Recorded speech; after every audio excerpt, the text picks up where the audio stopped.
707-808 amuktangana 7005-707-808 hairiba number sida call tawbiraktuna adongi apambai sai khanbai khudong jawa thamjari amuktangana ningsingjige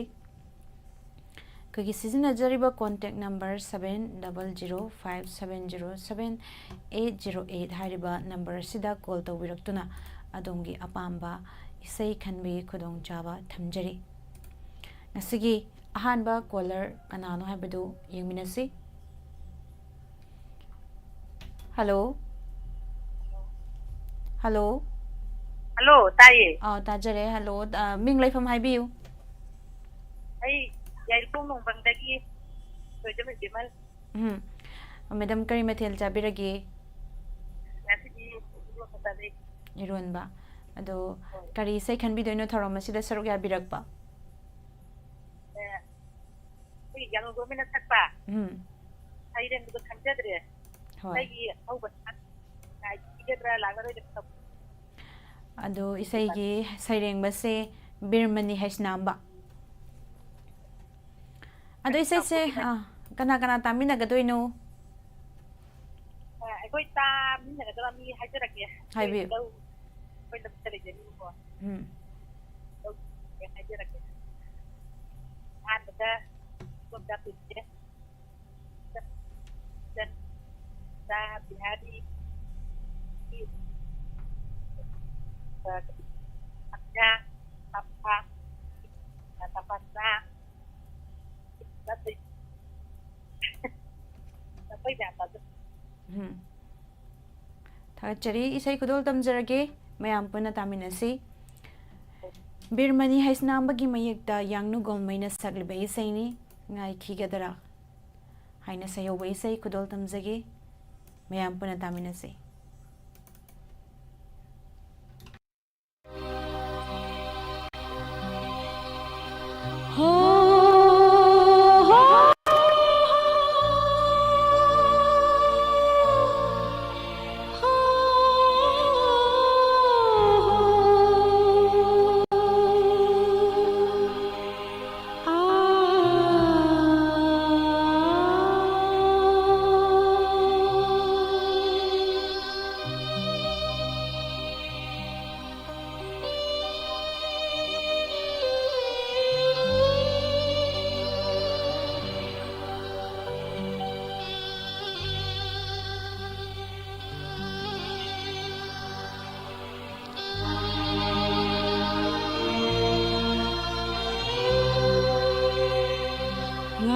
gadara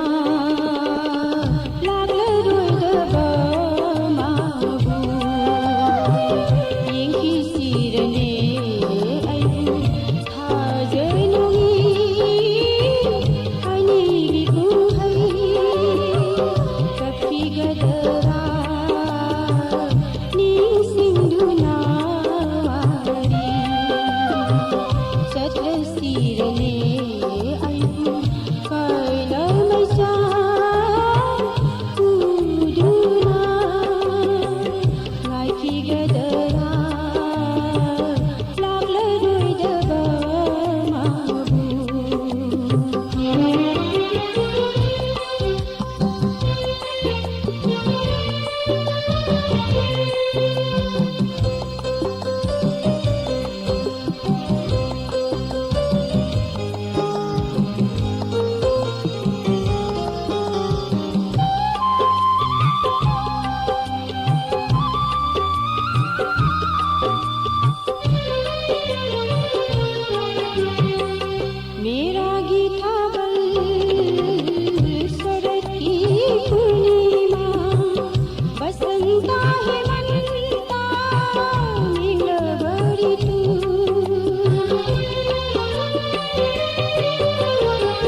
ꯀꯞꯈꯤꯒꯗꯔꯥ ꯂꯥꯛꯂꯔꯣꯏꯗꯕ ꯃꯥꯕꯨ ꯌꯦꯡꯈꯤꯁꯤꯔꯅꯦ ꯑꯩꯕꯨ ꯊꯥꯖꯅꯨꯉꯤ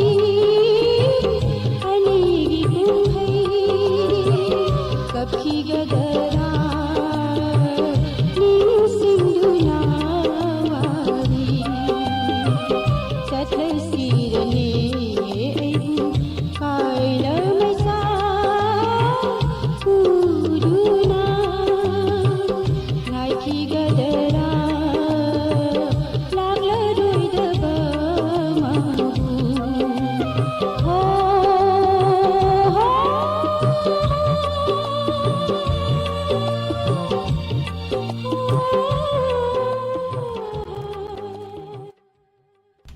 ꯊꯥꯒꯠꯆꯔꯤ ꯃꯌꯥꯝ ꯄꯨꯝꯅꯃꯛ ꯊꯧꯔꯝ ꯑꯁꯤꯗ ꯁꯔꯨꯛ ꯌꯥꯕꯤꯔꯤꯕ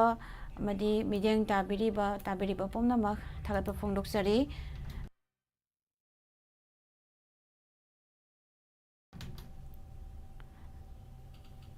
ꯉꯁꯤꯒꯤ ꯅꯧꯅ ꯂꯦꯡꯁꯤꯟꯕꯤꯔꯛꯂꯤꯕ ꯌꯨꯇ꯭ꯌꯨꯕ ꯂꯥꯏꯚ ꯁ꯭ꯇ꯭ꯔꯤꯃꯤꯡꯗ ꯂꯩꯕꯤꯔꯤꯕ ꯃꯤꯡ ꯑꯃꯨꯛꯇꯪ ꯄꯥꯊꯣꯛꯆꯒꯦ ꯏꯃꯥ ꯕꯤꯃꯂꯥ ꯀꯣꯟꯁꯝ ꯁꯅꯥꯇꯣꯝꯕꯤ ꯁꯅꯁꯝ ꯏꯃꯥ ꯑꯉꯧꯕꯤ ꯗꯦꯕꯤ ꯁꯒꯣꯜꯕꯟ ꯇꯔꯥꯝ ꯅꯣꯛꯆꯔꯤ ꯂꯥꯏꯁ꯭ꯔꯝ ꯄ꯭ꯔꯤꯌꯥ ꯁꯣꯃꯣꯕꯂꯥ ꯅꯤꯉꯣꯝꯕꯝ ꯇꯔꯥꯝ ꯅꯣꯛꯆꯔꯤ ꯁꯨꯔ ꯁꯅꯁꯝ ꯅꯔꯁꯤꯃꯥ ꯇꯦꯁ ꯅꯤꯔꯨꯄꯃꯥ ꯇꯔꯥꯝ ꯅꯣꯛꯆꯔꯤ ꯔꯥꯅꯨꯀꯥ ꯋꯥꯍꯦꯡꯕꯝ ꯏꯃꯥ ꯁꯨꯕꯤꯇꯥ ꯌꯥꯏꯐꯕꯤ ꯁꯟꯖꯤꯟꯕꯝ ꯇꯔꯥꯝ ꯅꯣꯛꯆꯔꯤ ꯏꯆꯦ ꯄꯨꯔꯅꯤꯃꯥꯁꯤ ꯑꯣꯏꯅꯥꯝ ꯅꯦꯅꯦ ꯁꯥꯕꯤꯇ꯭ꯔꯤ ꯂꯥꯏꯇꯣꯟꯖꯝ ꯃꯉꯥꯜ ꯒꯨꯔꯨꯃꯌꯨꯝ ꯇꯔꯥꯝ ꯅꯣꯛꯆꯔꯤ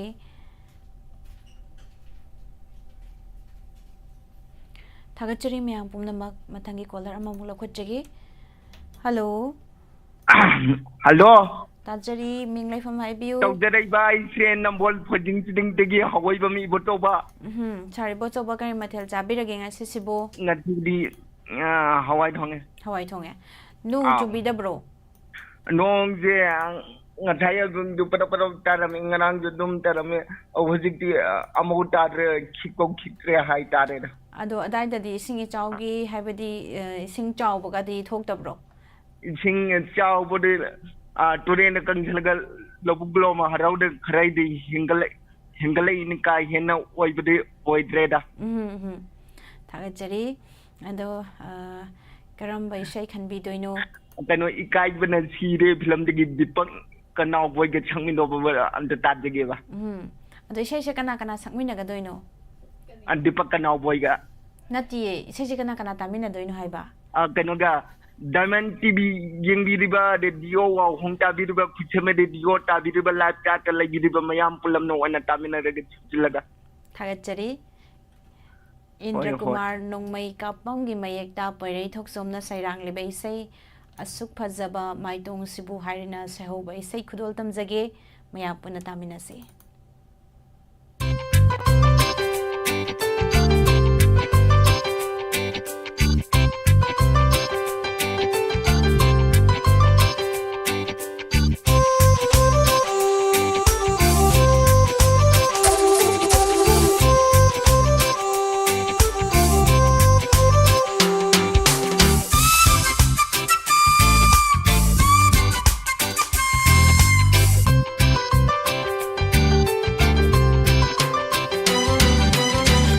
फजब माइथों सिबु अईगी ओइदना कनागी ओइगनी असुक फजब माइथों सिबु अईगी ओइदना कनागी ओइगनी अशुम निंतीबि महाक सिबु अईगी ओइदना कनागी ओइगनी अशुम निंतीबि महाक सिबु अईगी ओइदना कनागी ओइगनी अइना नुपी कोइद्रिबा माबु ngairambo oibata अइना थमोइ लेट्रिबा माबु ngairambo oibata अइना नुपी कोइद्रिबा माबु ngairambo oibata अइना थमोइ लेट्रिबा माबु ngairambo oibata असुक फजब माइथों सिबु अईगी ओइदना कनागी ओइगनी अशुम निंतीबि महाक सिबु ꯑꯩꯒꯤ ꯑꯣꯏꯗꯅ ꯀꯅꯥꯒꯤ ꯑꯣꯏꯒꯅꯤ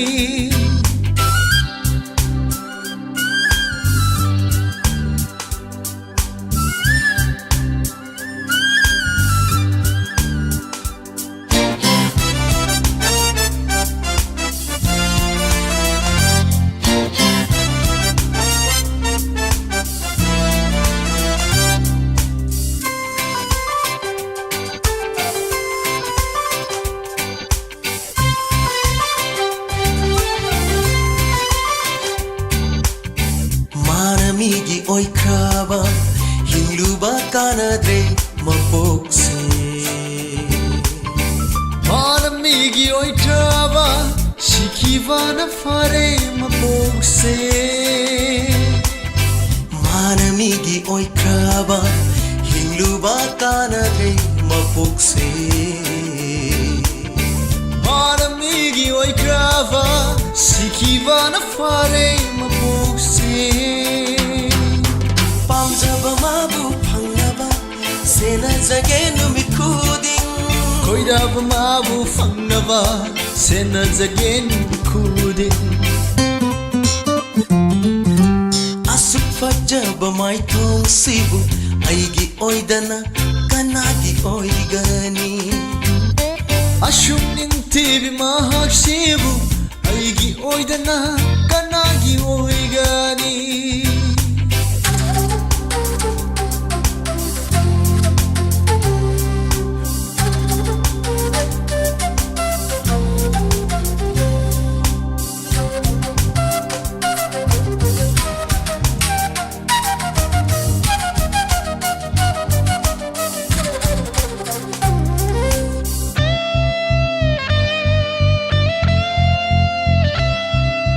ꯃꯦꯁꯦꯖ ꯊꯥꯗꯨꯅ ꯐꯣꯡꯗꯣꯛꯈꯔꯦ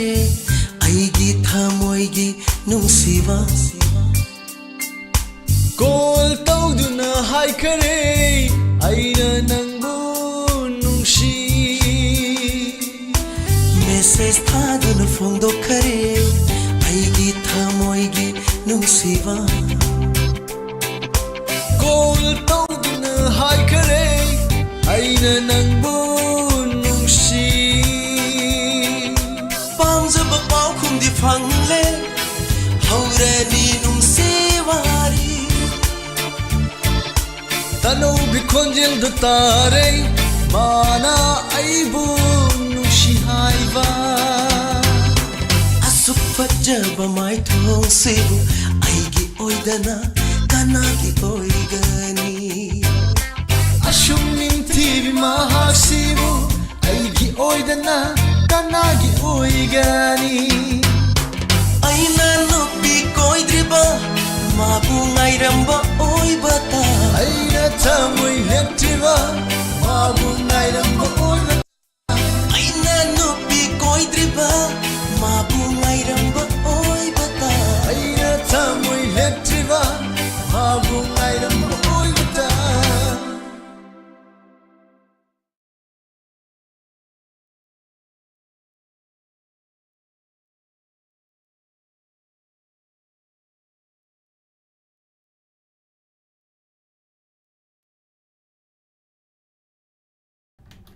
ꯊꯥꯒꯠꯆꯔꯤ ꯃꯌꯥꯝ ꯄꯨꯝꯅꯃꯛ ꯉꯁꯤꯒꯤ ꯂꯥꯏꯚꯇ ꯂꯦꯡꯁꯤꯟꯕꯤꯔꯤꯕ ꯑꯃꯗꯤ ꯃꯤꯠꯌꯦꯡ ꯇꯥꯕꯤꯔꯤꯕ ꯇꯣꯉꯥꯟ ꯇꯣꯉꯥꯟꯕ ꯄ꯭ꯂꯦꯠꯐꯣꯝꯁꯤꯡꯗ ꯃꯤꯠꯌꯦꯡ ꯇꯥꯕꯤꯔꯤꯕ ꯄꯨꯝꯅꯃꯛ ꯇꯔꯥꯝ ꯅꯣꯛꯆꯔꯤ ꯅꯧꯅ ꯆꯪꯕꯤꯔꯛꯂꯤꯕ ꯁꯨꯔꯖꯤꯠ ꯆꯤꯡ ꯇꯔꯥꯝ ꯅꯣꯛꯆꯔꯤ ꯁꯤ ꯑꯩ ꯁꯅꯥ ꯑꯔꯨꯟ ꯃꯩꯇꯩ ꯅꯔꯁꯤꯃꯥ ꯁꯃꯣꯂꯥ ꯁꯝꯔꯣꯏꯂꯥꯠꯄꯝ ꯇꯔꯥꯝ ꯅꯣꯛꯆꯔꯤ ꯗꯠꯇ ꯊꯣꯉꯥꯝ ꯊꯧꯕꯥꯜ ꯇꯔꯥꯝ ꯅꯣꯛꯆꯔꯤ ꯏꯝꯐꯥꯜꯗꯗꯤ ꯀꯥꯟꯆꯤꯄꯨꯔ MU ꯌꯧꯕꯗꯤ ꯂꯥꯟꯈꯠꯄꯗꯗꯤ ꯀꯪꯐꯥꯟ ꯑꯃꯠꯇ ꯎꯗ꯭ꯔꯦ ꯍꯥꯏꯅꯩ ꯂꯋꯥꯏꯗꯗꯤ ꯑꯃꯠꯇ ꯂꯩꯇ꯭ꯔꯦ ꯑꯗꯨꯗꯤ ꯃꯇꯝ ꯃꯇꯝꯒꯤ ꯍꯥꯏꯕ ꯇꯥꯔꯦꯅꯦ ꯍꯧꯖꯤꯛ ꯑꯩꯈꯣꯏꯒꯤ ꯁꯣꯝꯗꯁꯨ ꯑꯗꯨꯝ ꯃꯇꯝ ꯑꯃꯗ ꯏꯁꯤꯡ ꯏꯆꯥꯎ ꯊꯣꯛꯈ꯭ꯔꯤꯅꯦ ꯑꯗꯣ ꯍꯧꯖꯤꯛꯇꯤ ꯃꯍꯧꯁꯥꯒꯤ ꯈꯜꯁꯦ ꯀꯥꯏꯊꯔꯛꯑꯕꯅꯤꯅ ꯎ ꯋꯥ ꯌꯥꯟꯊꯠꯄꯅ ꯍꯦꯜꯂꯛꯄ ꯑꯗꯨꯒ ꯊꯥꯖꯟꯕꯗꯤ ꯋꯥꯠꯄ ꯑꯁꯤꯅ ꯑꯩꯈꯣꯏꯒꯤ ꯃꯌꯥꯝ ꯑꯁꯤꯅ ꯀꯥꯏꯊꯔꯛꯑꯕꯅꯤꯅ ꯍꯧꯖꯤꯛ ꯅꯣꯡ ꯆꯨꯒꯗꯕ ꯃꯇꯝꯗ ꯆꯨꯔꯛꯇꯕ ꯆꯨꯔꯣꯏꯗꯕ ꯃꯇꯝꯗ ꯆꯨꯕ ꯑꯁꯤꯅꯅꯤ ꯗꯠꯇ ꯊꯣꯉꯥꯝ ꯑꯗꯨꯃꯥꯏꯅ ꯁꯨꯝ ꯐꯖꯅ ꯑꯗꯨꯝ ꯍꯥꯏꯕꯤꯁꯤ ꯏꯁꯤꯡ ꯆꯥꯎꯕꯁꯦ ꯀꯩꯁꯨ ꯅꯨꯡꯉꯥꯏꯕ ꯅꯠꯇꯦ ꯍꯥꯏꯕ ꯇꯥꯔꯦ ꯊꯥꯒꯠꯆꯔꯤ ꯍꯥꯏꯕꯤꯔꯛꯄꯒꯤꯗꯃꯛꯇꯗꯤ थागतचरी इमा बेमोला कोनसम थाउंगंबा निंगथौजम सुसला ओक्रम तराम नोकचरी थागतचरी इमा इबेमल निंगथौ खोंगदगी मथंगी कॉलर अममोक लौखतजगे हेलो हेलो कितंग कन्ना हाइबीबे यागद्रा हेलो हेलो तराम नोकचरी मिंग लेफम हाइबियु यारे पुका मैं यादी संगीता मैडम तराम नोकचरी कई मथेल चाबिख्रगे ngasibu ngasibi hawai thong chai hawai ke sang karo ge zamanare hawai thong chare hawai kang dak thong ba khu pang kan ado yari po kang mayari rom dadi ising gi phibam se kamai tawri nong sing gi phibam se udemuti thiroba di ita thoklan adudi hauji pawidi kashamna tawdri habanina laibok fare ado thorom masida saru ya birakpa karam bai sai khanbi ga doino ai ge labi kandan bandakin sakura dan kata ge ai gi laibaki chandal film dagi mandakini ta khelambam na sakpa ai gi laibaki chandan se na title song zini ko ado sai se mate ma sakto pagi khadong jaba laigadro mate sajai de de amade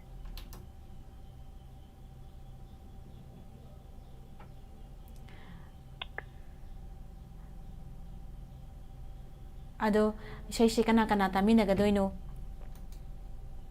ko imong mano khoigi angang an ai pan ta kapita ga tawin thanga ya pun tamina ra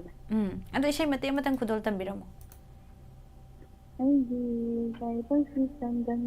se tiyan tiyan ya bhai to story chara ga थागतचरी इसै मते अमा खुदोल तमिरम बाहिनिङाइ लैतना थागत फोंदोक्सरी इसै खुदोल तमजगे आगे नुंगशिरबी जय मंदाकिनीना सकपा इसै जी सना मचागी मयेक्ता हामोमना बना सरांगलिबा इसै आइगी लाइबकी चंदलसी खुदोल तमजगे मयाम पुना तामिनसी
ꯃꯌꯥꯝ ꯄꯨꯝꯅꯃꯛ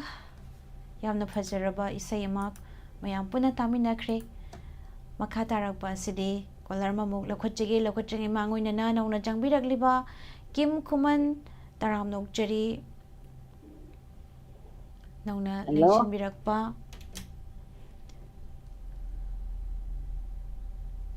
ꯑꯗꯨꯒ ꯆꯟꯊꯣꯏ ꯇꯔꯥꯝ ꯅꯣꯛꯆꯔꯤ ꯁꯤ ꯑꯩ ꯁꯅꯥ ꯏꯆꯦ ꯁꯨꯕꯤꯇꯥ ꯍꯤꯖꯝ ꯇꯔꯥꯝ ꯅꯣꯛꯆꯔꯤ ꯅꯔꯁꯤꯃꯥ ꯏꯂꯥꯄꯇꯤ ꯏꯔꯦꯡꯕꯝ ꯅꯦꯅꯦ ꯕꯤꯅꯣꯗꯤꯅꯤ ꯈꯣꯝꯗ꯭ꯔꯥꯝ ꯇꯔꯥꯝ ꯅꯣꯛꯆꯔꯤ JB ꯁꯨꯍꯜ ꯇꯔꯥꯝ ꯅꯣꯛꯆꯔꯤ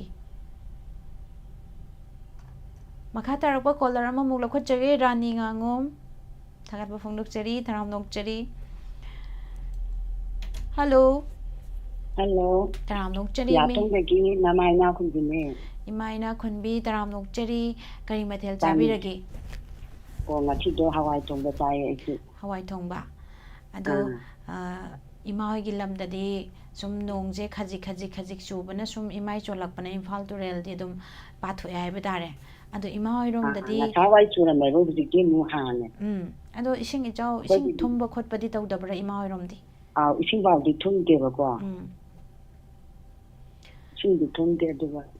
ꯌꯥꯝ ꯅꯨꯡꯉꯥꯏꯔꯦ ꯍꯧꯖꯤꯛꯇꯤ ꯏꯃꯥ ꯏꯁꯤꯡ ꯊꯨꯝꯗꯦ ꯍꯧꯖꯤꯛꯇꯤ ꯍꯥꯏꯕꯤꯔꯛꯄ ꯅꯨꯡꯁꯥ ꯁꯥꯔꯦ ꯑꯗꯣ ꯊꯧꯔꯝ ꯑꯁꯤꯗ ꯁꯔꯨꯛ ꯌꯥꯕꯤꯔꯛꯄ ꯏꯃꯥ ꯀꯔꯝꯕ ꯏꯁꯩ ꯈꯟꯕꯤꯗꯣꯏꯅꯣ ꯃꯔꯨꯞ ꯐꯤꯂꯝꯗꯣ ꯃꯔꯨꯞꯀꯤ ꯃꯔꯨꯞ ꯐꯤꯂꯝꯗꯒꯤ ꯄꯨꯁꯄꯥꯅꯤꯅ ꯁꯛꯄ ꯃꯄꯣꯛ ꯑꯁꯦ ꯋꯥꯍꯜꯂꯤꯗ ꯍꯥꯏꯕ ꯏꯁꯩꯗꯣ ꯑꯗꯨ ꯇꯥꯁꯦ ꯍꯣꯏ ꯏꯃꯥꯗꯣ ꯃꯇꯦꯛ ꯑꯃ ꯁꯛꯇꯣꯛꯄꯤꯔꯛꯑꯣ ꯑꯁꯪꯗ ꯑꯗꯨꯝ ꯀꯥꯎꯋꯦ ꯀꯃꯥꯏꯅ ꯇꯧꯅꯤ ꯁꯨꯃꯥꯏꯅ ꯍꯧꯕꯅꯤ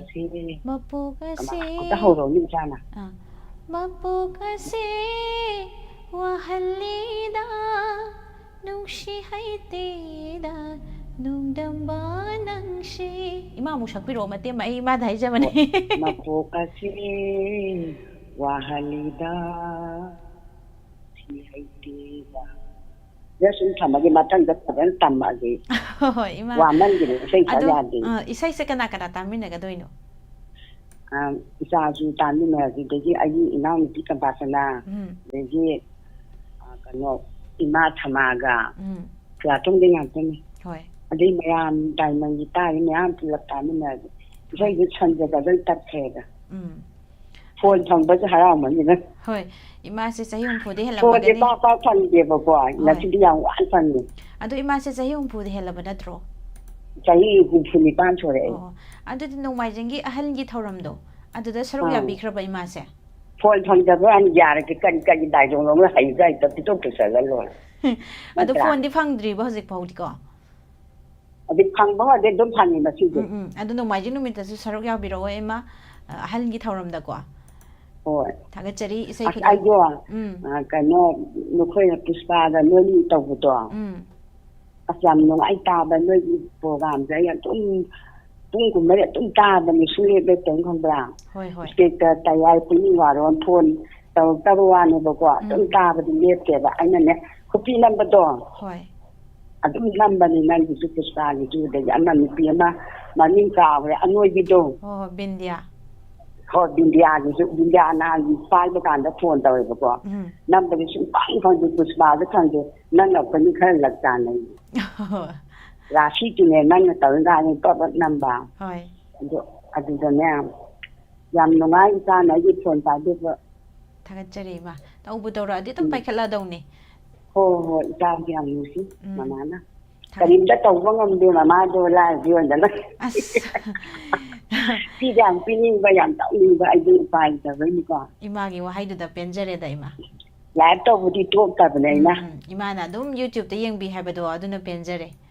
ꯑꯗꯨꯝ ꯌꯦꯡꯉꯤ ꯅꯪꯒꯤꯁꯨ ꯇꯧꯏ ꯑꯗꯒꯤ ꯔꯥꯁꯤꯐꯣꯟꯗꯨ ꯀꯌꯥꯝ ꯅꯨꯡꯉꯥꯏ ꯇꯥꯕ ꯅꯣꯡꯃꯇ ꯂꯦꯞꯄ ꯌꯥꯗꯦ ꯔꯥꯁꯤꯐꯣꯟ ꯇꯥꯕ ꯅꯨꯡꯇꯤꯒꯤ ꯅꯣꯏ ꯄ꯭ꯔꯣꯒꯥꯝ ꯁꯨꯡꯂꯦꯞ ꯂꯦꯞꯇꯕꯅ ꯑꯗꯨ ꯍꯥꯏꯖꯒꯦ ꯇꯧꯕ ꯊꯥꯒꯠꯆꯔꯤ ꯏꯃꯥ ꯏꯁꯩ ꯈꯨꯗꯣꯜ ꯇꯝꯖꯔꯛꯑꯒꯦ ꯏꯆꯥꯕꯨꯁꯨ ꯏꯃꯥꯅ ꯊꯥꯒꯠꯆꯔꯤ ꯃꯔꯨꯞꯀꯤ ꯃꯔꯨ ꯐꯤꯂꯝꯗꯒꯤ ꯌꯨꯝꯅꯥꯝ ꯏꯕꯣꯍꯟꯕꯤꯒꯤ ꯃꯌꯦꯛꯇ ꯌꯨꯒꯥꯟꯙꯤ ꯑꯃꯗꯤ ꯒꯣꯄꯤꯅ ꯁꯩꯔꯥꯡꯂꯤꯕ ꯏꯁꯩ ꯃꯌꯥꯝ ꯄꯨꯟꯅ ꯇꯥꯃꯤꯟꯅꯁꯤ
Thagachari mayam pumnamak tharamasida saruk yabiriba duga nauna lengsin biragliba pumnamak so amarjilawang taram nokchari imasana tombi naurem taram nokchari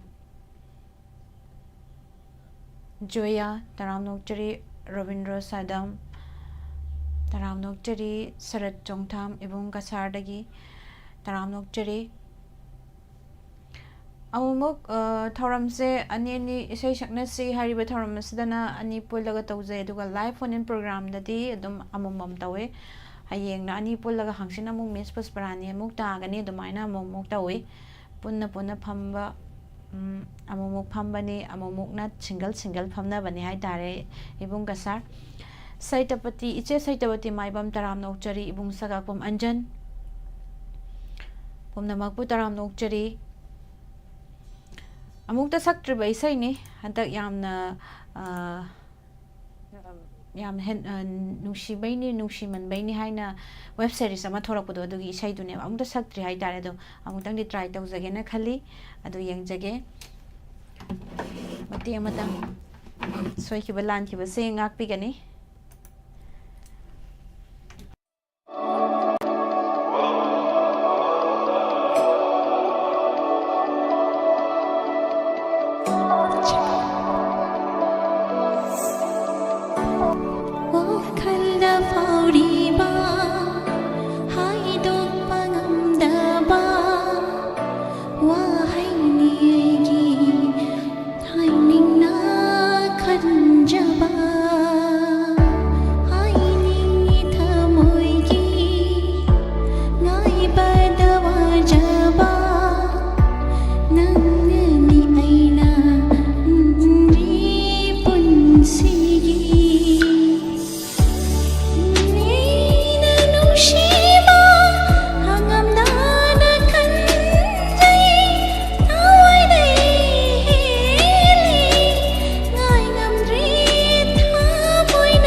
isai jeng asi katang sakjabani hai tare sum yauram baduga ngangjabani mati matang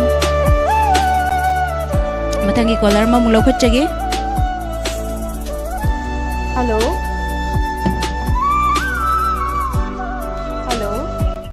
hello taram no uchari yes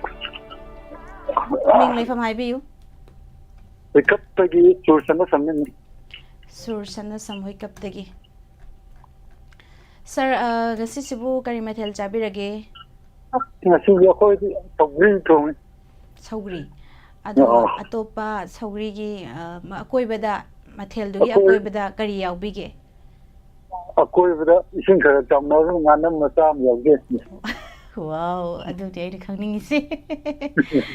ado ising gi phibam ising jaw nong khara chubani na adum no ising thumba khotba tumbo ko pati like kita miss lobuk to khara chawai wan labuk ta laibadi yam phai yum da thumba duni nungai trise ado karam bai sai khan bi doino this inform city ji among sadanan sakpa nagi thamoi kan bini do agagi nangi thamoi kan bini nangdi minungsi khangda bini hai bai sai sini ado kana tamina ga doino do sai je mate amadum khudol tambiramo tabini baze lacha talai ba degi wang chene da tabi ru singa du club tajar gu thagachari aduga sai se mate amangang thokpiramo nangi thamoi kandini nangi meaning sikhanda bini nangi thamoi na adumna kalam gani khallude ai isai ru chalage thagachari sir isai se mate amasu khudol tambirami haningai leitana isai khudol tamjage sadanandana sagliba welcome impal sahar hariba film asidagi W Noren gi mayekda sagol sem sanatoina sairang libai isai khudol tamjage taminasi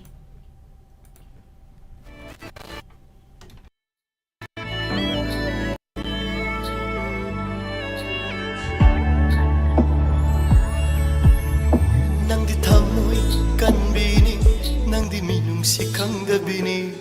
ꯅꯪꯒꯤ ꯊꯃꯣꯏꯅ ꯑꯗꯨꯝꯅ ꯀꯜꯂꯝꯒꯅꯤ ꯈꯜꯂꯨꯗꯦ ꯑꯩ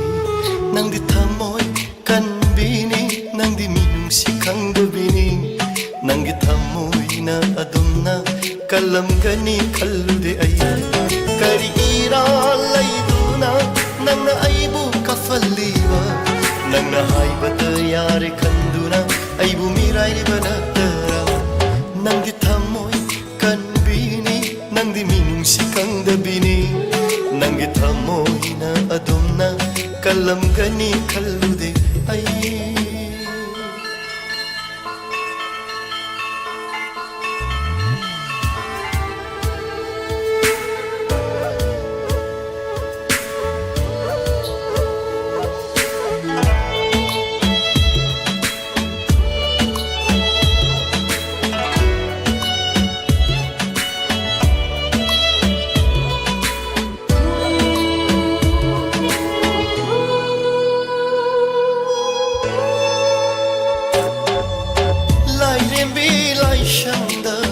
चतुन इवानी लाइरेंबी इमाना खुदम ओइबिदुना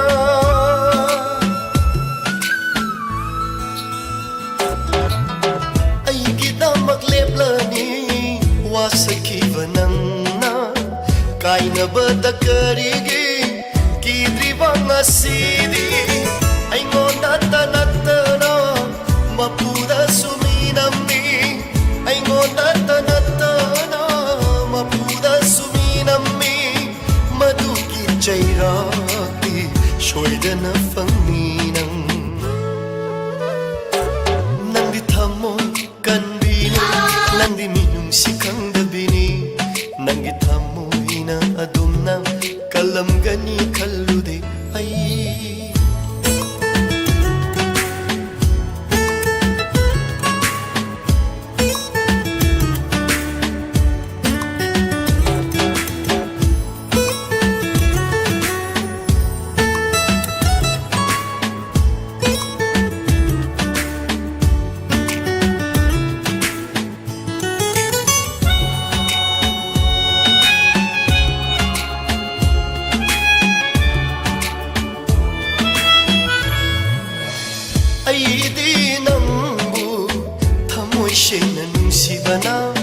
नंगी याई फनबता खंजबनी आईना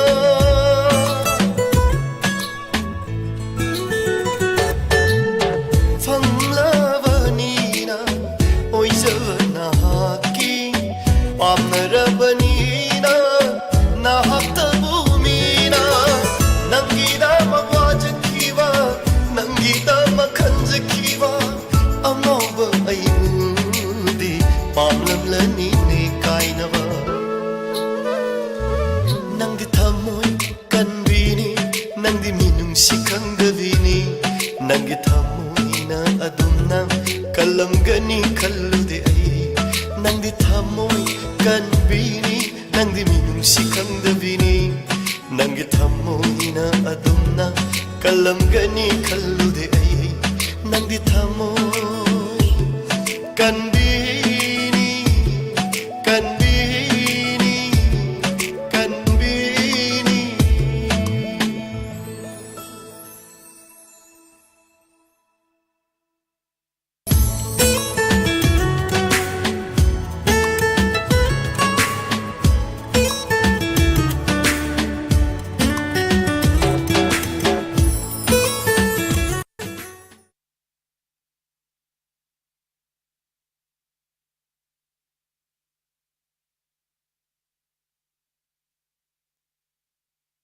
थागतचरी मैम पुमनमक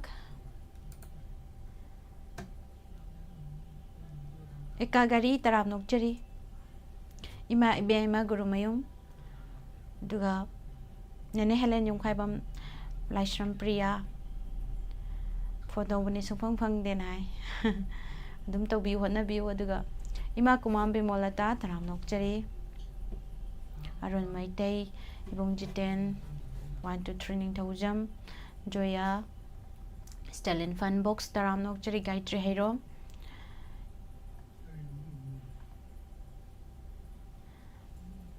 ꯃꯈꯥ ꯇꯥꯔꯛꯄ ꯀꯣꯂꯔ ꯑꯃꯃꯨꯛ ꯂꯧꯈꯠꯆꯒꯦ. Hello hello hello. ꯇꯔꯥꯝꯅ ꯑꯣꯛꯆꯔꯤ, ꯃꯤꯡ ꯂꯩꯐꯝ ꯍꯥꯏꯕꯤꯌꯨ. ꯋꯥꯡꯈꯩ ꯀꯩꯊꯦꯜ ꯑꯁꯥꯡꯕꯤ ꯃꯃꯥ ꯕꯤꯃꯂꯥꯅꯤ ꯃꯤꯁ. ꯏꯃꯥ ꯕꯤꯃꯂꯥ, ꯇꯔꯥꯝꯅ ꯑꯣꯛꯆꯔꯤ. ꯀꯔꯤ ꯃꯊꯦꯜ ꯆꯥꯕꯤꯈ꯭ꯔꯒꯦ ꯉꯁꯤꯁꯤꯕꯨ? ꯉꯁꯤꯁꯦ ꯎꯁꯣꯏ ꯎꯇꯤ ꯑꯃ ꯊꯣꯡꯉꯦ. ꯑꯗꯨꯒ ꯏꯃꯥꯟꯅꯕꯤ ꯑꯃꯒꯤꯅ ꯁꯒꯣꯜꯍꯋꯥꯏ ꯑꯃ ꯊꯣꯡꯉꯦ, ꯑꯗꯨꯒ ꯆꯥꯔꯦ. ꯊꯥꯡꯖꯤꯡ ꯃꯦꯠꯄ ꯑꯃꯒ ꯇꯧꯔꯒ. ꯌꯥꯝ ꯍꯥꯎꯅ ꯆꯥꯕꯤꯌꯦ. ꯑꯗꯨꯗꯤ ꯀꯔꯝꯕ ꯏꯁꯩ ꯈꯟꯕꯤꯗꯣꯏꯅꯣ? ꯑꯩꯅ ꯍꯧꯖꯤꯛ ꯍꯥꯏꯕ ꯖꯣꯟ ꯑꯦꯂꯥꯡꯕ ꯑꯃꯅ ꯁꯛꯄ ꯅꯛꯁꯤꯟꯅꯕ ꯌꯥꯗ꯭ꯔꯕ ꯅꯪ ꯑꯩꯒꯤ ꯄꯨꯟꯁꯤꯅꯦ ꯇꯧꯕꯁꯤꯕꯨ ꯀꯨꯟꯖꯕꯤꯍꯥꯔꯤꯒꯤꯗꯣ. ꯃꯥꯅꯤ, ꯑꯣꯖꯥ ꯀꯨꯟꯖꯕꯤꯍꯥꯔꯤꯒꯤ ꯃꯌꯥꯝ ꯑꯃ ꯁꯛꯇꯣꯛꯄꯁꯨ ꯂꯩꯈ꯭ꯔꯦ, ꯔꯤꯃꯦꯛ ꯁꯛꯇꯣꯛꯄ. ꯖꯣꯟ ꯑꯦꯂꯥꯡꯕꯝꯅ ꯖꯣꯟ ꯑꯦꯂꯥꯡꯕꯝꯒꯤ ꯁꯤ ꯂꯩꯕ꯭ꯔꯥ ꯌꯦꯡꯕꯤꯔꯣꯅꯦ. ꯑꯧ ꯂꯩ. ꯅꯪꯒꯤ ꯁꯥꯖꯅ ꯅꯪꯒꯤ ꯅꯥꯄꯅ ꯑꯩꯕꯨ ꯏꯟꯊꯣꯛꯄꯤꯔꯦ ꯇꯧꯕꯗꯣ. ꯏꯟꯊꯣꯛꯂꯦ ꯅꯪꯒꯤ ꯄꯨꯟꯁꯤ ꯅꯛꯁꯤꯟꯅꯕ ꯑꯩꯒꯁꯦ ꯀꯔꯤꯅꯣ. ꯌꯥꯗ꯭ꯔꯕ ꯍꯥꯏꯕ ꯅꯠꯇ꯭ꯔꯣ? ꯑꯥꯎ ꯁꯤꯁꯨ ꯖꯣꯟ ꯑꯦꯂꯥꯡꯕꯝꯅ ꯁꯛꯄ꯭ꯔꯣ ꯑꯩꯁꯨ ꯈꯪꯗ꯭ꯔꯕ. ꯑꯧ, ꯁꯤꯁꯨ ꯖꯣꯟ ꯑꯦꯂꯥꯡꯕꯝꯅ ꯁꯛꯄ ꯂꯩ. ꯑꯣ ꯌꯥꯏꯌꯦ, ꯁꯤ ꯑꯣꯏꯔꯁꯨ ꯌꯥꯔꯦ ꯑꯗꯨꯏꯗꯤ. ꯌꯥꯔꯦ. ꯇꯥꯕꯤꯅꯤꯡꯕ ꯑꯅꯤꯃ ꯍꯥꯞꯄꯒꯦꯀꯣ. ꯍꯥꯞꯄꯤꯌꯨ. ꯃꯃꯥ ꯆꯟꯗ ꯁꯈꯤꯅꯦ, ꯑꯗꯩ ꯏꯃꯧ ꯅꯨꯄꯤ ꯔꯤꯅꯥ, ꯏꯅꯥꯎꯅꯨꯄꯤ ꯃꯃꯣꯇꯥ, ꯊꯕꯥ, ꯑꯗꯨꯒ ꯏꯅꯥꯎꯄꯥ ꯕꯣꯏꯅꯥꯎ, ꯑꯩꯈꯣꯏ ꯃꯌꯥꯝ ꯄꯨꯟꯅ ꯇꯥꯃꯤꯟꯅꯖꯔꯒꯦ. ꯂꯥꯏꯞꯇ ꯂꯩꯕ ꯃꯌꯥꯝꯁꯤꯒ ꯄꯨꯟꯅ. ꯊꯥꯒꯠꯆꯔꯤ ꯏꯃꯥ, ꯈꯨꯗꯣꯜ ꯇꯝꯖꯒꯦ. ꯃꯌꯥꯝ ꯄꯨꯟꯅ ꯇꯥꯃꯤꯟꯅꯁꯤ.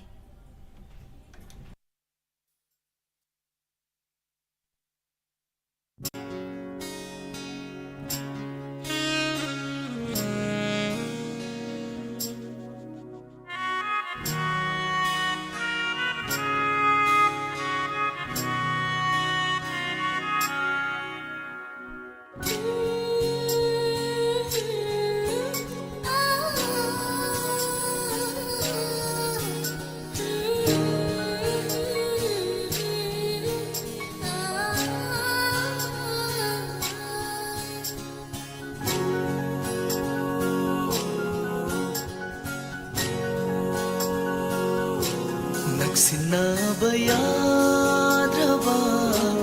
ꯅꯪ ꯑꯩꯒꯤ ꯄꯨꯟꯁꯤꯅꯤ, ꯏꯆꯦꯜ ꯑꯃꯅ ꯈꯜꯂꯤꯕ ꯋꯥꯡꯃꯒꯤ ꯄꯨꯟꯁꯤꯅꯤ. ꯅꯛꯁꯤꯟꯅꯕ ꯌꯥꯗ꯭ꯔꯕ ꯅꯪ ꯑꯩꯒꯤ ꯄꯨꯟꯁꯤꯅꯤ, ꯏꯆꯦꯜ ꯑꯃꯅ ꯈꯜꯂꯤꯕ ꯋꯥꯡꯃꯒꯤ ꯄꯨꯟꯁꯤꯅꯤ. ꯌꯦꯡꯅꯕꯁꯤ ꯅꯠꯇꯅ ꯀꯧꯅꯕꯁꯤ ꯅꯠꯇꯅ ꯅꯛꯁꯤꯟꯅꯕ ꯌꯥꯗ꯭ꯔꯕ ꯅꯪ ꯑꯩꯒꯤ ꯄꯨꯟꯁꯤꯅꯤ.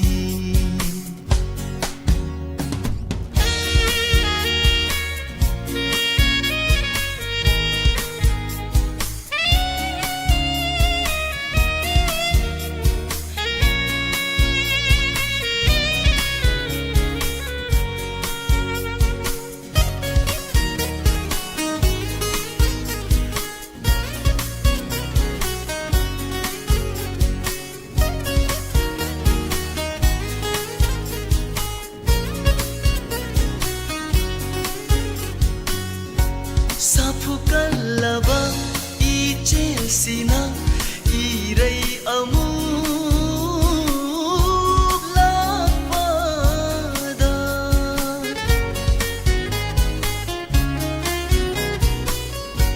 ꯁꯥꯐꯨ ꯀꯜꯂꯕ ꯏꯆꯦꯜꯁꯤꯅ ꯏꯔꯩ ꯑꯃꯨꯛ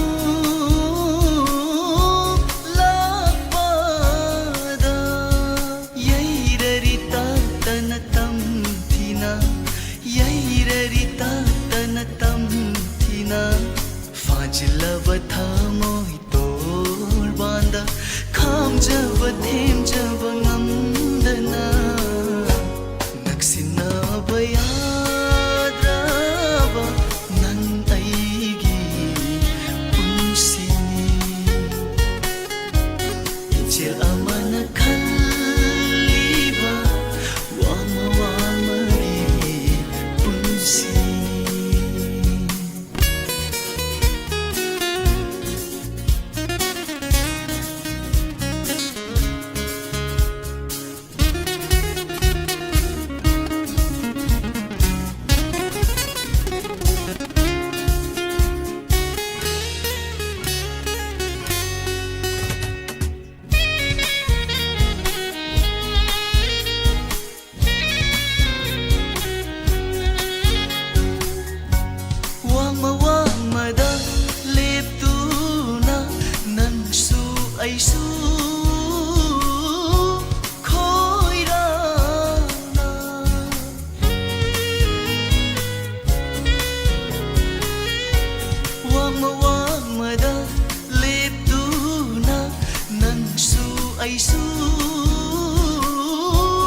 Thawatchari myam pumnamak thoromasida saruk yabiriba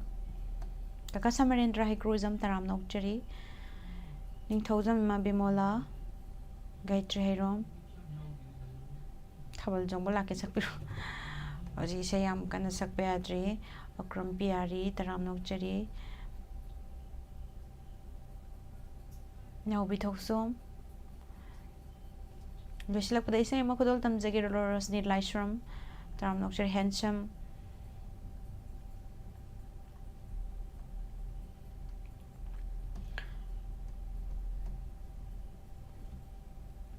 Hello. Hello. Taram Nokchari Ming Lai from Highview. Hukapte Nene Savitri. Nene Savitri Taram Nokchari Karimathil Chabirage. Ngasi Miss Kano Ketsi Tonge Utim Hokang Hong Ngora. Wow. Sa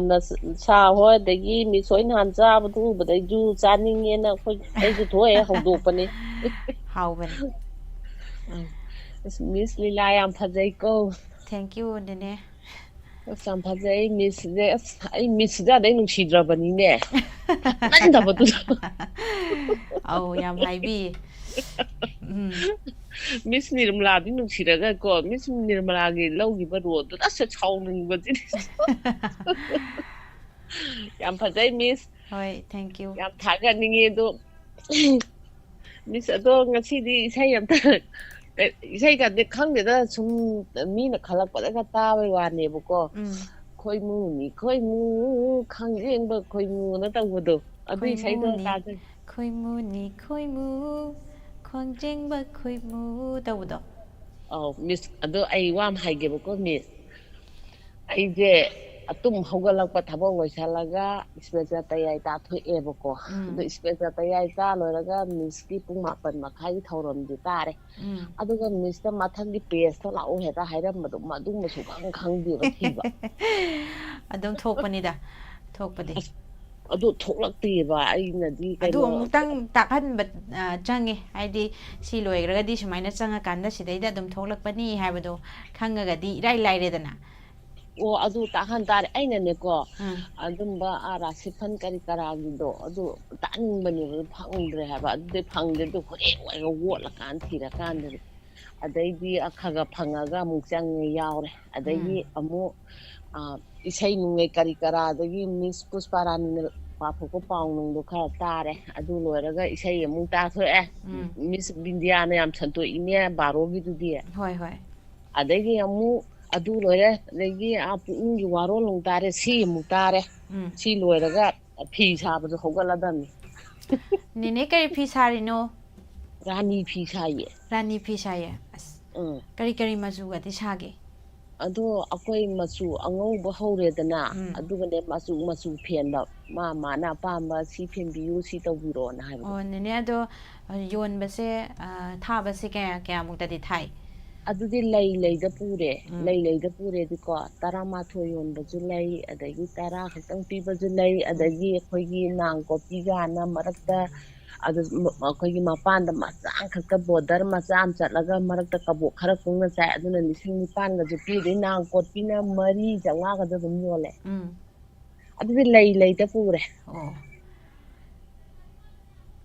ꯑꯗꯨꯅ ꯇꯞꯅ ꯏꯪꯅ ꯑꯗꯨꯝ ꯁꯥ ꯂꯩꯕꯅꯤꯅ ꯐꯣꯟꯁꯦ ꯅꯣꯡ ꯉꯥꯟꯕ ꯅꯨꯃꯤꯠ ꯇꯥꯕꯁꯨ ꯁꯤꯗꯤ ꯑꯗꯨꯝ ꯇꯥ ꯂꯩꯔꯝꯃꯤ ꯃꯤꯁ ꯑꯗꯨꯒ ꯑꯩ ꯍꯥꯏꯁꯤꯅꯤ ꯊꯤꯕ ꯈꯪꯗꯔꯒꯅꯦ ꯇꯥꯔꯛꯇꯕꯩ ꯋꯥꯅꯦꯕ ꯑꯗꯨꯗꯤ ꯑꯗꯨꯝ ꯌꯥꯎꯔꯛꯄꯅꯦꯕ ꯊꯥꯒꯠꯆꯔꯤ ꯅꯦꯅꯦ ꯌꯥꯏ ꯃꯤꯁ ꯊꯝꯖꯔꯒꯦꯀꯣ ꯍꯣꯏ ꯍꯣꯏ ꯃꯌꯥꯝꯅ ꯏꯁꯩ ꯁꯥꯎꯔꯅꯤ ꯏꯁꯩ ꯈꯨꯗꯣꯜ ꯇꯝꯖꯔꯒꯦ ꯍꯣꯏ ꯃꯌꯥꯝ ꯍꯣꯏ ꯄꯨꯟꯅ ꯊꯝꯖꯔꯦ ꯇꯥꯃꯤꯟꯅꯁꯤ ꯊꯝꯖꯔꯦ ꯄ꯭ꯂꯦꯇꯤ ꯂꯩꯊꯥꯡꯕꯝꯅ ꯁꯛꯄ ꯑꯗꯨꯒ ꯔꯥꯁ ꯏꯂꯥꯡꯕꯝ ꯑꯃꯗꯤ ꯔꯥꯁ ꯏꯂꯥꯡꯕꯝꯅ ꯃ꯭ꯌꯨꯖꯤꯛ ꯑꯃꯗꯤ ꯂꯤꯔꯤꯛꯁ ꯑꯣꯏꯕꯤꯕ ꯏꯁꯩ ꯈꯨꯗꯣꯜ ꯇꯝꯖꯒꯦ ꯃꯌꯥꯝ ꯄꯨꯟꯅ ꯇꯥꯃꯤꯟꯅꯁꯤ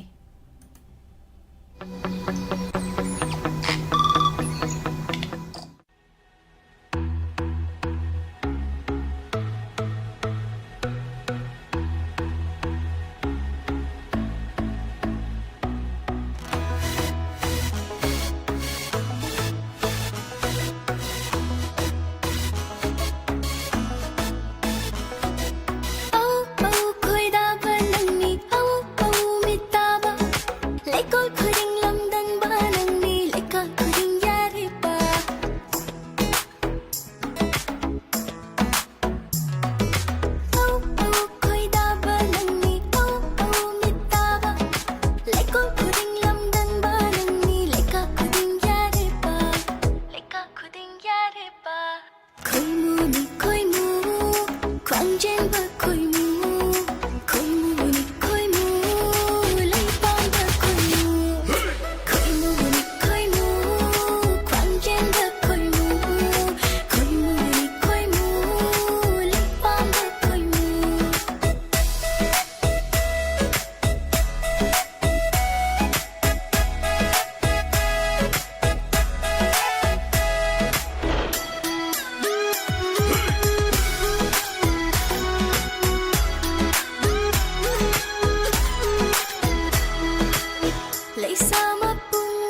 थागचरी मैम पुनमक आइना नुंगसिजबी सर जेम्स की सही मते मंग थोपिरो है मते मकुदोल तमजगे अदुगा नौना लेंसन बिरकलिबा पुनमक फुसु तराम नोकचरी मेटालिका आर्मस्ट्रॉन्ग गोरोबा गाइडिलिउ पालमै सुभाष चंद्र सोइबमना इबुंग सुभाष चंद्र सोइबमना सर आइना नुंगसिजबी दवदो सकपिरो मोय मते मकुदोल तमजगे अदुगा लोशिलकपदा अरुण मेटेना सकपिउ हाइजबा मीगा लाइगा तो तादबा कुइरे सकजगे से अनिस्तंग कुदोल तमजगे थागचरी प्रेम खोइरोम तराम नोकचरी मंगाल ग्रुमयुम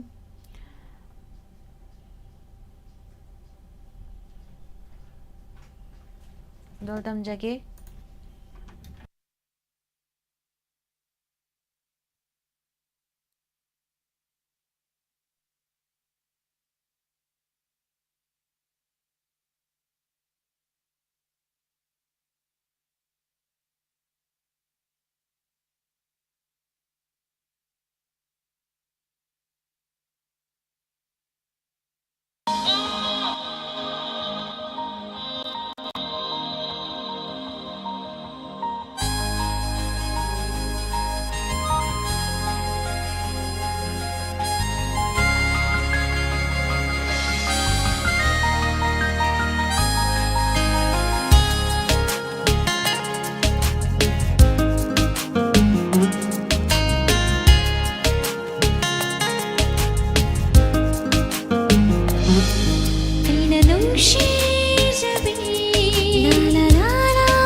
थागचरी चे नंदिनी लोन एक फाउजल थागचरी थैंक यू नुंशिबी माइथो यिंगला यिंगलागा फजबा हेली असुम असुम नुंशिबी माइथो यिंगला यिंगलागा फजबा हेली असुम असुम नंगो नुंसिरुबay koina mali nangbo yingduna talairi nangbo nungshirubay koina mali nangbo yingduna talairi nang tanaigi punsini punsini punsini aina nungsi jabi aina koida jabi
ꯊꯥꯒꯠꯆꯔꯤ ꯃꯌꯥꯝ ꯄꯨꯝꯅꯃꯛ ꯊꯧꯔꯝ ꯑꯁꯤꯗ ꯁꯔꯨꯛ ꯌꯥꯕꯤꯔꯤꯕ ꯑꯃꯗꯤ ꯏꯆꯦ ꯅꯟꯗꯤꯅꯤ ꯊꯧꯔꯝ ꯑꯁꯤꯗ ꯂꯣꯟꯅ ꯍꯦꯛꯇ ꯂꯩꯔꯝꯃꯦ ꯍꯥꯏꯕ ꯇꯥꯔꯦ ꯑꯗꯨꯝ ꯂꯣꯟꯅ ꯍꯦꯛꯇ ꯌꯦꯡꯉꯒ ꯑꯗꯨꯝ ꯍꯦꯛꯇ ꯀꯥꯞꯄꯤꯔꯛꯄ ꯏꯁꯩ ꯁꯛꯂꯛꯄ ꯃꯇꯝꯗ ꯂꯥꯏꯞꯇ ꯌꯥꯎꯖꯗ꯭ꯔꯒꯁꯨ ꯏꯆꯦꯅ ꯏꯁꯩ ꯇꯥꯏ ꯍꯥꯏꯕꯗꯣ ꯊꯧꯔꯝꯁꯤꯕꯨ ꯌꯦꯡꯕꯤ ꯍꯥꯏꯕꯗꯣ ꯅꯅꯥꯎꯅ ꯑꯗꯨꯝ ꯊꯥꯖꯩ ꯍꯥꯏꯕ ꯇꯥꯔꯦ ꯈꯟꯖꯩ ꯊꯥꯒꯠꯆꯔꯤ ꯍꯥꯏꯅꯤꯡꯉꯥꯏ ꯂꯩꯇꯅ ꯑꯃꯨꯛꯀ ꯍꯟꯅ ꯂꯨꯄꯥ 1,000 ꯊꯧꯔꯝ ꯑꯁꯤꯗ ꯏꯁꯩꯁꯤꯕꯨ ꯄꯦꯟꯕꯤꯗꯨꯅ ꯊꯥꯕꯤꯔꯛꯄ ꯀꯥꯞꯄꯤꯔꯛꯄ ꯍꯥꯏꯅꯤꯡꯉꯥই ꯂꯩꯇꯅ ꯊꯥꯒꯠꯄ ꯐꯣꯡꯗꯣꯛꯆꯔꯤ ꯔꯣꯅꯥ ꯇꯔꯥꯝ ꯅꯣꯛꯆꯔꯤ ꯔꯤꯅꯥ ꯊꯥꯡꯖꯝ ꯑꯗꯨꯒ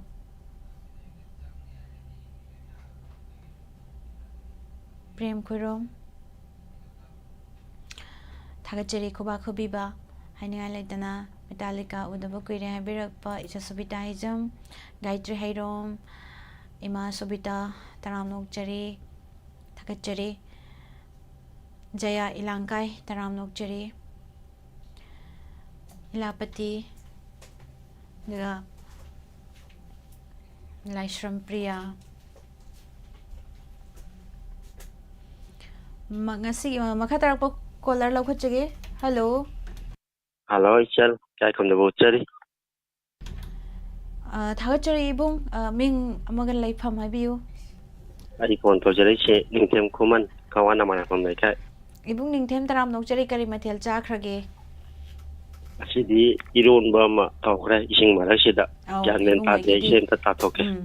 ꯀꯋꯥꯁꯦ ꯑꯗꯨꯝ ꯏꯁꯤꯡ ꯑꯗꯨꯝ ꯆꯥꯎꯔꯦꯅ ꯍꯥꯏ ꯇꯥꯖꯩ ꯀꯔꯋꯥꯏ ꯖꯒꯥ ꯌꯧꯔꯦ ꯏꯕꯨꯡ ꯈꯨꯎ ꯖꯒꯥ ꯌꯧꯔꯕ꯭ꯔꯥ ꯅꯠꯇ꯭ꯔꯒꯅ ꯀꯌꯥꯝ ꯍꯟꯊꯈ꯭ꯔꯕ꯭ꯔꯥ ꯈꯤꯇꯪ ꯍꯦꯟꯒꯠꯂꯛꯏꯕ꯭ꯔꯥ ꯍꯧꯖꯤꯛꯁꯦ ꯉꯁꯥꯏꯋꯥꯏ ꯑꯍꯥꯟꯕꯗ ꯑꯩꯈꯣꯏꯒꯤ ꯄꯨꯡ 1-2 ꯇꯥꯛꯄ ꯑꯗꯥꯏ ꯀꯥꯟꯗꯗꯤ ꯑꯩꯈꯣꯏꯒꯤ ꯈꯨ ꯃꯊꯛ ꯌꯧꯔꯝꯕꯅꯤ ꯍꯧꯖꯤꯛꯅ ꯑꯃꯨꯛ ꯏꯟꯆꯤ 3ꯃꯨꯛꯀꯤ ꯆꯥꯡ ꯍꯥꯏꯇꯥꯔꯦ ꯈꯨ ꯃꯈꯥ ꯑꯗꯨꯋꯥꯏꯗ ꯂꯩꯈ꯭ꯔꯦ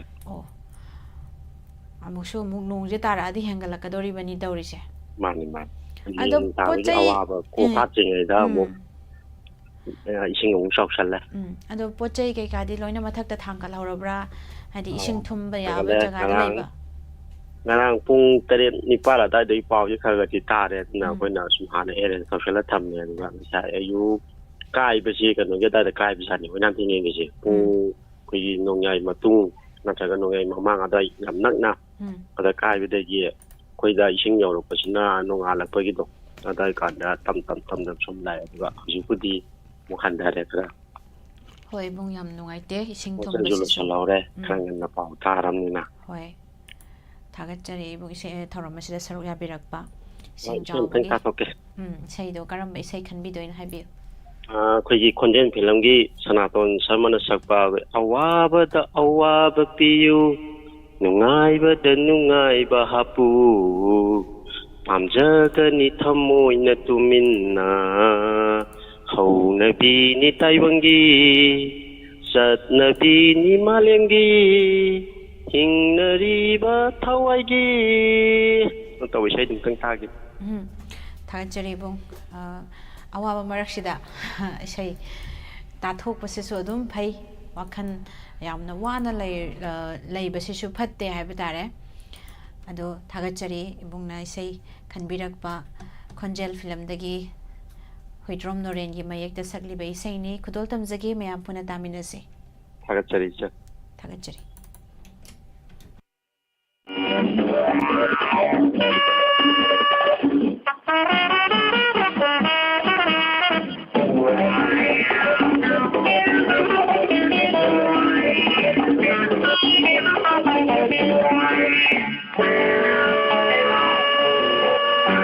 ꯑꯋꯥꯕꯗ ꯑꯋꯥꯕ ꯄꯤꯌꯨ ꯅꯨꯡꯉꯥꯏꯕꯗ ꯅꯨꯡꯉꯥꯏꯕ ꯍꯥꯞꯄꯨ ꯍꯪꯖꯒꯅꯤ ꯊꯃꯣꯏꯗ ꯇꯨꯃꯤꯟꯅ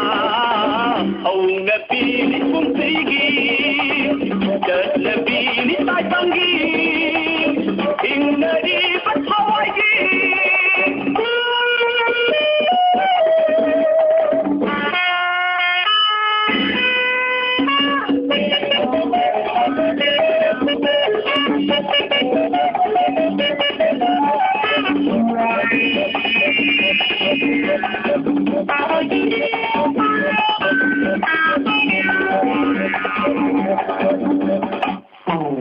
ꯊꯃꯣꯏꯒꯤ ꯋꯥꯀꯠꯁꯦ ꯀꯅꯥ ꯂꯩꯇꯦ ꯇꯥꯕꯤꯅꯕ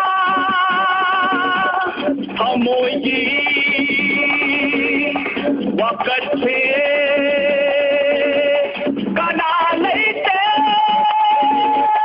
tabinaba polumase khamjabatai machitani punsi lambi aunabini punsigi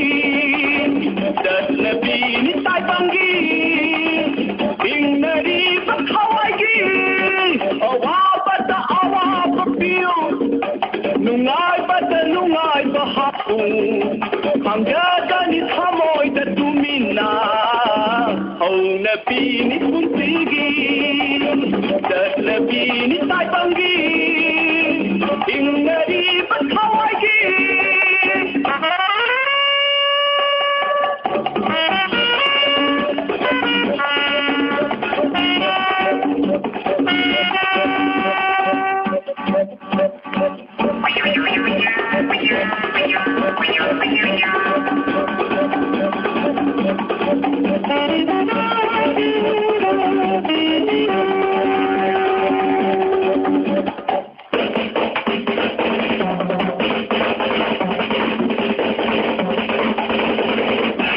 Nobody thôi tên na tiếng khai ra đi mà lên Nobody thôi tên na tiếng khai ra đi mà lên mà lên Basi kanara ron kalubagi au nabini punsigi das nabini taibangi inadi bakhawaigi awabata awaba piu nungai bahapu khamgani thamoy da tumina au nabini punsigi Nabini taibangi ingnari bakhawaigi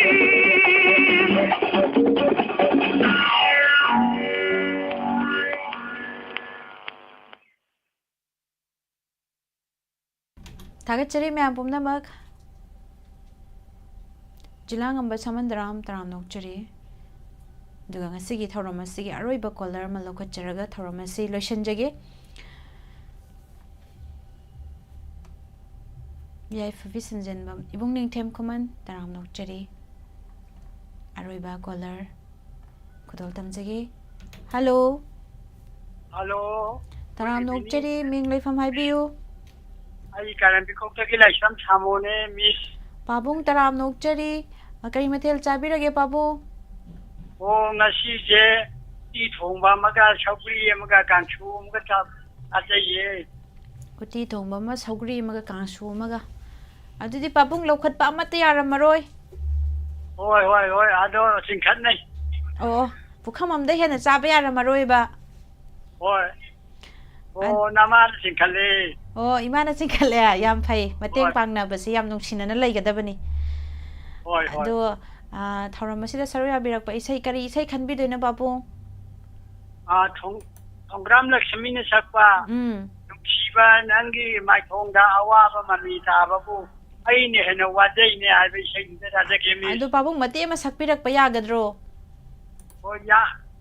yamnadi sakseroi khajiktang haijarake ko Hoi nungsiba magi mai thongda awaba mami ta babu ai ne hena wajai ai thok ajadri da no bi sai wen dawna Hoi ado isai se kana kara tamina doino Oh kanone ai khoi gi ai ha ki nama loina biga inau bi aduga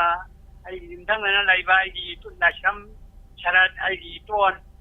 aduga tekam lai bung lai kai de gi ai sanupi puja sai shakti aduga ama gi mase nau sigil loina na dum ta de ke mis Thagachari Pabung isai khudol tamjage Rajan Yangkokpam ki mayekda ise Thongram Lakshmi na sakliba isai khudol tamjagi taminasi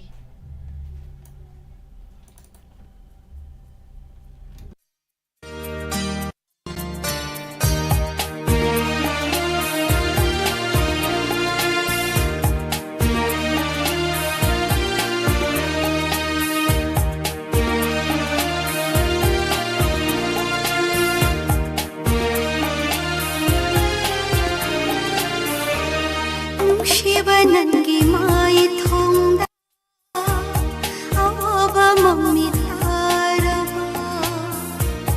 nungsiba nangi mai thongda awaba mami taraba aisho yamna wajaye aisho yamna wajaye haidokana losilla basu maisakto thamoidadi chaina phaurare nungsiba nangi mai thongda awaba mami taraba aisho yamna wajaye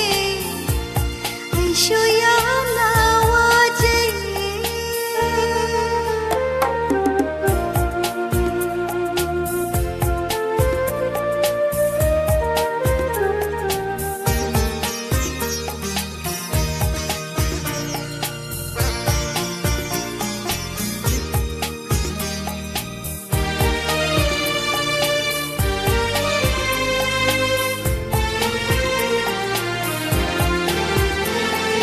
Nipanabu adu pangdabara paksadi tai thoklu pirangu nangi kari wakani amangpa nongna churandrabasu lepcheragi aina nangi nanaka nangi damakini thaoina nungsiba nangi mai thongda awaba mami taraba aisho yamna wajaye aisho yamna wajaye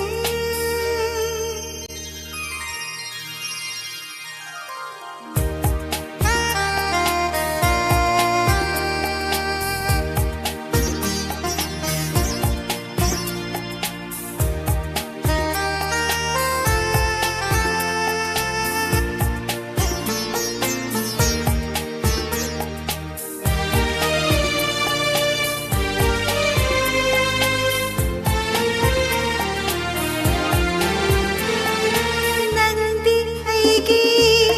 thawaini nandi aigi hazami nahak leiba mafhamse oizege aigi di panthongpham hinglabasu nanakta hingjage shirabasu nanakta sijage nungsiba nangi mai thongda awaba mami taraba aisho yamna wajaye aisho yamna wajaye haidokana losilla basu maisakto thamoidadi maisa phaurare nungsiba nangi mai thongda awaba mami taraba aisho yamna wajaye aisho yamna wajaye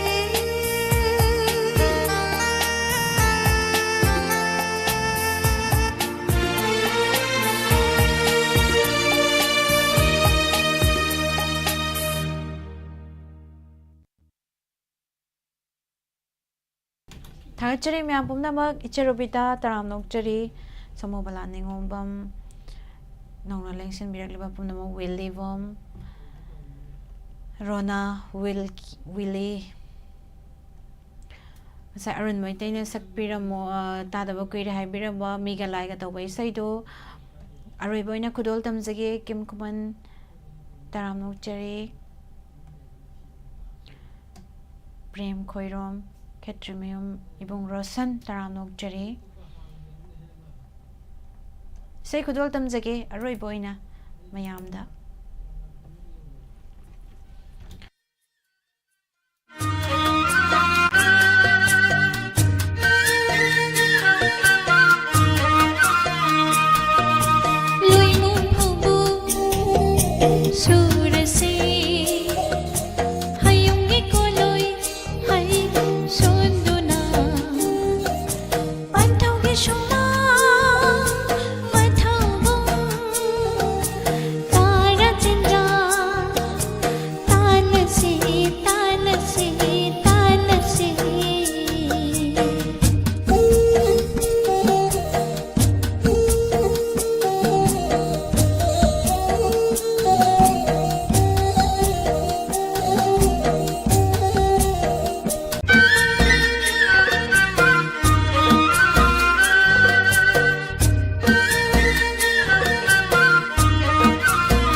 ꯊꯥꯒꯠꯆꯔꯤ ꯃꯌꯥꯝ ꯄꯨꯝꯅꯃꯛ ꯊꯧꯔꯝ ꯑꯁꯤꯗ ꯁꯔꯨꯛ ꯌꯥꯕꯤꯔꯤꯕ ꯑꯗꯨꯒ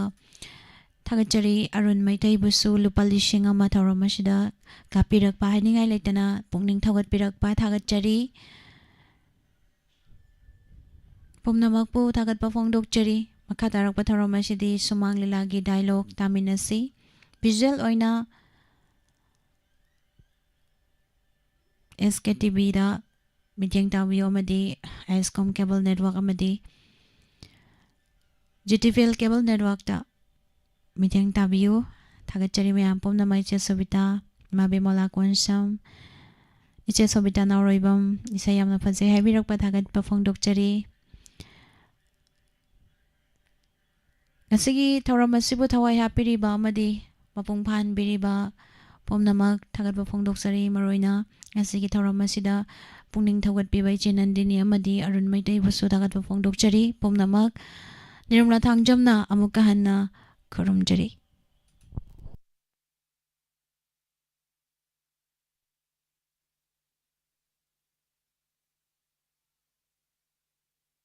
Subugi anniversary lakpaga loinana miyam gidam to offer feature mid lying bagi OPD free oijagani amadi frame da 50% amadi lens da 30% gi khudong chaba pizari loinana yaifavi eye care gi brand sing